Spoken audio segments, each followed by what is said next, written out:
Okay, today I made the promised video about the first of the promised videos about the factions of Shadowlands. In this case, I'm going by the order you meet them in. The first faction you ever meet is Bastion.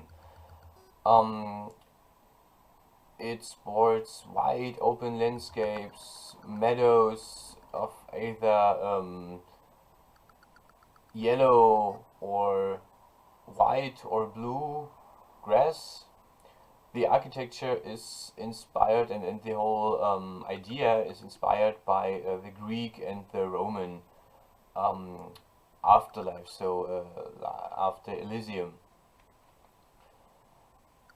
Today, when I recorded the video, I was doing my round on world quests on the um, plane of Bastion. The region is called Bastion.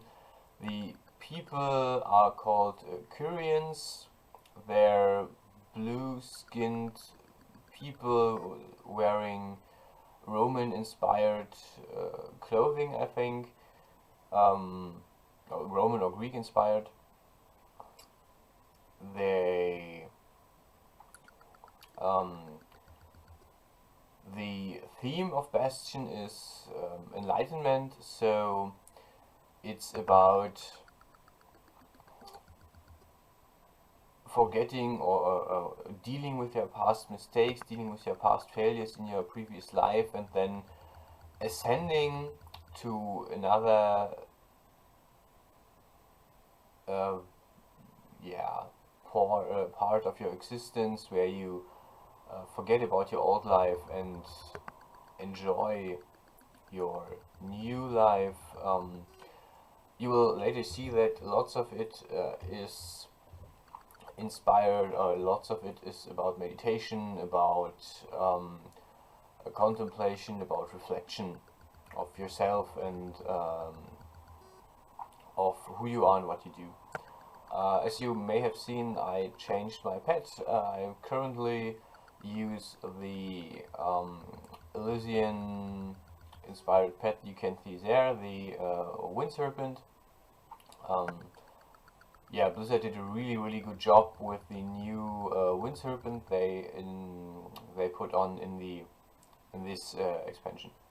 So here we are, Bastion, aka Elysium. You have wide open plains of wheat and grass.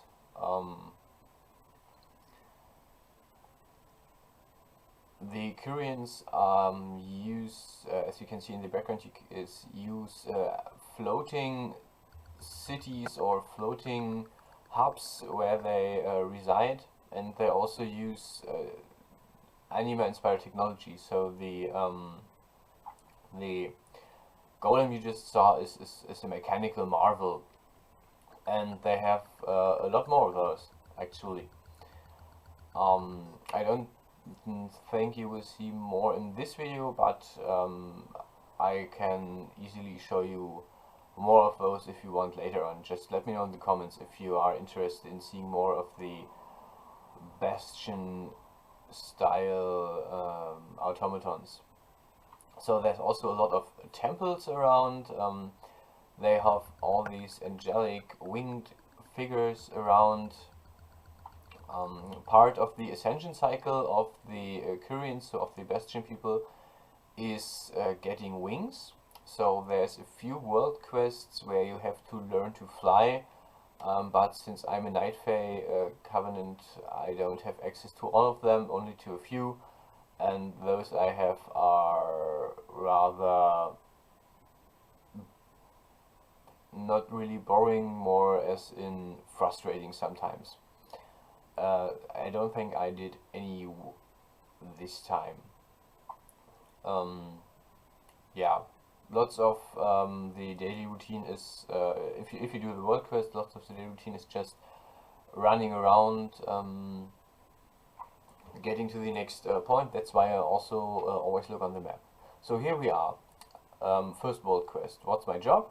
My job is to fight all these void gorges, these blue glowing creatures. They drop a currency, they drop something I need. I sped up the rest of the world quest fighting, because it's rather repetitive. You fight the mob, you loot the orbs you need, and as soon as you have 100, you can. I think we're just at that point. As soon as you have 100, you can open a portal right there. Portal open. Enter the void or zone, basically, or the night zone, the dark zone, where this boss is residing. Mechanically, he drops all these orbs you have to collect to deal more damage, have more health, so basically make the boss fight easier, or make the boss fight actually possible. At the hunter, I have the distinct chance, the distinct help that I always have a pet. So in this case, my pet is doing the tanking, is getting the damage. I'm healing it occasionally, and there the boss is down. Also, I sped it up a bit. So the first world quest is done. There's 2 more to follow. Part of the Curion or the Bastion quest is a lot of it is dealing with these void incidents. There was a time, this is told in the story, there was a time when they had an invasion of the void into Bastion. They could repel it, but of course lives were lost, there were a lot of battles, and since Bastion is a lot about remembering and accepting your failures, dealing with them. I should have played that. Anyhow, since a lot of it is about accepting and dealing with your past life, with your past struggles,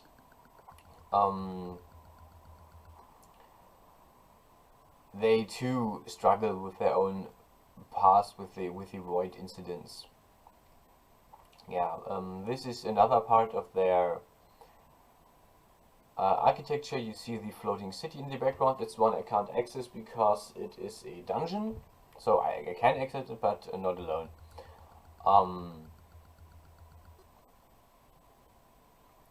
Yeah, wide open fields and plains. Yeah, Blizzard always has a thing with coloring, I think. I like that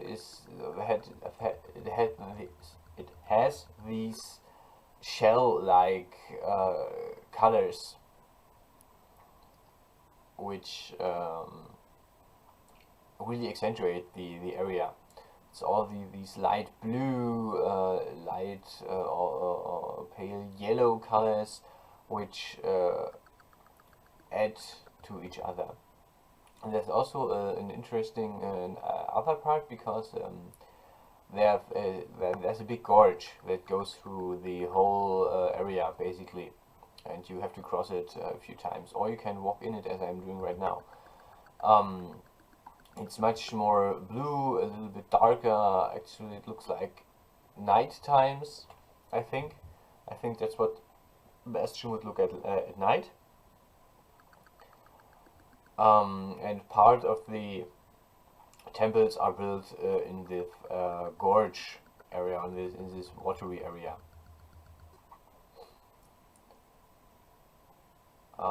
Yeah, again, I sped up the flight, and also looked up at my skills, obviously.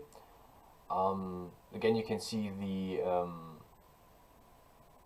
actually really bright, really colorful, not colorful, but really light theme of Bastion.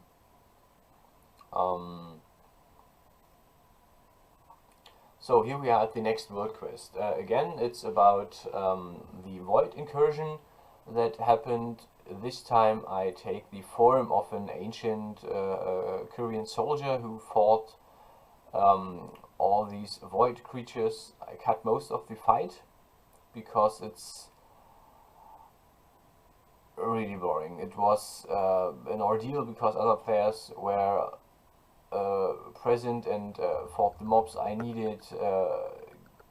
I had lots of time was spent just running around looking for the next mob, like I'm doing right now. Looking for the right enemy I had to kill because I only have to kill part of it. Like this one, it's a fallen Kyrian, so some of them gave their souls over to the void, and yeah, you had to fight them. Now I turn back to the original time zone. I'm out of the memory because I just finished the quest. Here it is, yeah, the yellow is made is exchanged for white. So Bastion has basically three different color themes: the yellowish, the pale yellowish color, the white color you just saw, and the gorged, the gorge theme, the night theme. You are in between. Right now I'm on my way to my last day, or to my last world quest I'm doing this time. It's this one I really like because it just showed these Greek inspired spirit, these Greek inspired theme they have, really good. Actually, the whole video took about double the time you have seen now. I needed about a good half hour to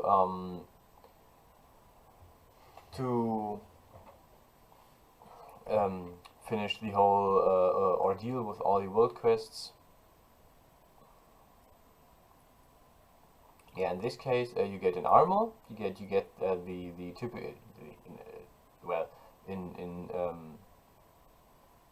You get the typical armor for them, and your job is to make the moves the instructors show. So it's basically, as you can see, it is a choreography. You have to be on time. You have to do it with the other recruits together. And it's actually really meditative. It's a really nice world quest. I like it. I do it a lot. Independent of the rewards. So each world quest gives rewards. What are the rewards in Shadowlands? Since all the factions need anima as a resource, so like in life-giving energy, lots of these world quests give anima as reward. You get small containers where it is stored, and you can turn it over to your faction's sanctum. I will show you when I make the video about the Night Fae faction, which will be the third video in this short series. It'll only contain 5 videos in whole. And I will show you the anima offering in the third one about the Night Fae. The other rewards you get for world quests can be money or items. In the moment I don't need any more items because I'm currently equipped for basically the I have really good equipment, so the world quests don't give me anything I could properly use anymore, but I still do them for the anima rewards and the money rewards. And sometimes, in rare cases, you get some toys. Toys are more or less objects you they give you a minor fun, a playable effect, like a tea service where you can give people tea. There's a selfie camera, There's different pet leashes where you can leash your pet and have it like walking it around. There's one where there's a few where I can turn into either other creatures or other other people, or just get a cool outfit for a few minutes. But it's mostly cosmetical or for roleplay or fun. Nevertheless, I gather them. I like them. They're fun to play with sometimes, and some even have use, like a tea set where you get a short mana buff, or one where you get water breathing for a few minutes. Yeah. The video is almost at its end. Just now I clicked the flight route to the central part of the Shadowlands, Oribos tower, where the overall deity of the Shadowlands resides, that is currently incapacitated for some reason. I will probably show you Oribos and the Maw in the fifth and last video. Oribos is the central hub, and the Maw is the end game area where you do the really late game content, which I actually don't have unlocked yet, because you need to invest more time in the game and play further down the campaigns, which are time locked. So each Wednesday I get another part of the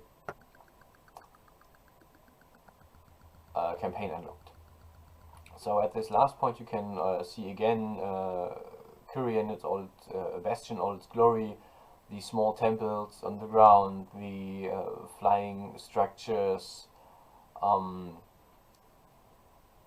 the ground with its interesting colors, and in the background you see the, okay, you don't see it right now, but you will see the portal where I go through, and then the video ends. I hope you had fun, I hope you enjoyed it, and see you around next time.